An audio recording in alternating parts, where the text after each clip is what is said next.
গরুর মাংসের কলিজা ভুনা, এটা আমাদের সচরাচর সবারই খুব ফেভারিট একটা ডিশ।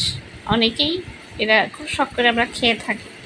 কিন্তু আমাদের বাসায় এখন যেটা হয়েছে, এই গরুর মাংসের কলিজা ছাড়া, মানে গরুর কলিজা ছাড়া মুরগির কলিজাটা তো এখন খাওয়াই হয় না, যেহেতু আমাদের বিড়াল কলিজা খায়, যার কারণে মুরগির কলিজাগুলো আমরা এখন আর খাই না। তো মাঝে মাঝে কলিজার স্বাদটা নেওয়ার জন্য গরুর মাংসের কলিজাটাই ভুনা করে আম্মু। তো এখানে আমি দেখিয়ে দিয়েছি, প্রথমে টুকরা করে কেটে নিয়ে লেবু দিয়ে গরম পানির ভিতরে কলিজাগুলা সেদ্ধ করে নিতে হবে।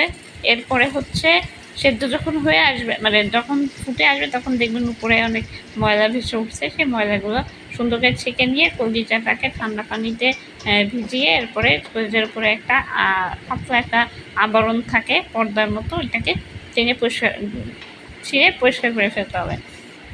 এরপরে কড়াইতে পরিমাণ মতো তেল, পেঁয়াজ কুচি দিয়ে আগে পেঁয়াজটাকে হালকা একটু নেড়ে ছেড়ে হালকা একটু ব্রাউন কালার করে হয়ে আসে, এখানে আদা বাটা, রসুন বাটা, জিরা বাটা, শুকনো মরিচ বাটা, হলুদের গুঁড়া, পরিমাণ মতো লবণ, সবটা মশলা একসঙ্গে দিয়ে নিয়ে মশলাটাকে এবার খুব ভালোভাবে একটু কষাইতে হবে। সাথে একটু সামান্য পানি অ্যাড করে নেবেন। পানি অ্যাড করে মশলাটাকে খুব ভালোভাবে কষিয়ে নেবেন। মশলা কষানো হয়ে গেলে এরপরে হচ্ছে কলিজাগুলো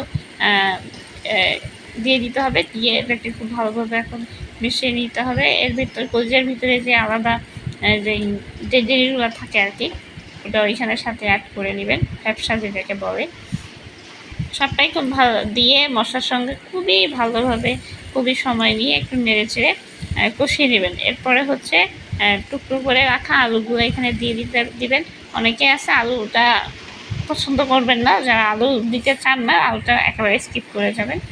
এই আলুটা সহ কলিজাটা আবার খুব ভালোভাবে নেড়ে চেড়ে সময় নিয়ে কষিয়ে নিয়ে এরপরে হচ্ছে পরিমাণ মতো পানিটা এখানে অ্যাড করুন। কিন্তু এই রেসিপিটাতে কিন্তু কোনো ঝোল থাকবে না, এই পানি দিয়েই আবারও কলিজাটাকে খুব ভালোভাবে রান্না করতে হবে।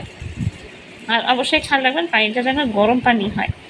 এরপরে এই যে এখানে কিছু সময় ঢেকে রাখবেন। ঢেকে রাখার পরে যখন ঝোলের পানিটাতে আবার বরফ চলে আসবে, তখন ঢাকনা তুলে আবারও একটু নাড়াচাড়া করতে হবে।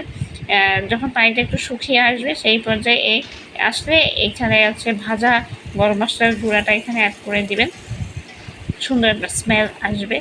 তো সবটা একসঙ্গে দিয়ে দেখতে পাচ্ছেন ঝোলটা কিন্তু শুকিয়ে একদম ভুনা ভুনা হয়ে গেছে। আমি খুব সংক্ষেপে চেষ্টা করছি আপনাদের সাথে রেসিপিটা শেয়ার করার জন্য। আর আশা করি আপনাদের সবার ভালো লাগবে। বিশেষ করে নতুন রাঁধুনি যারা আছেন, অবশ্যই আমার রেসিপি থেকে আপনারা কিছু একটা হলেও শিখতে পারছেন। তো এই ছিল আমার আজকের স্পেশাল রেসিপি, গরুর মাংসের কলিজা। আশা আপনাদের সবাই ভালো লেগেছে। এভাবে আমার সাথেই থাকবেন। আর এই পর্যন্তই সবাই ভালো থাকবেন। আসসালামু আলাইকুম।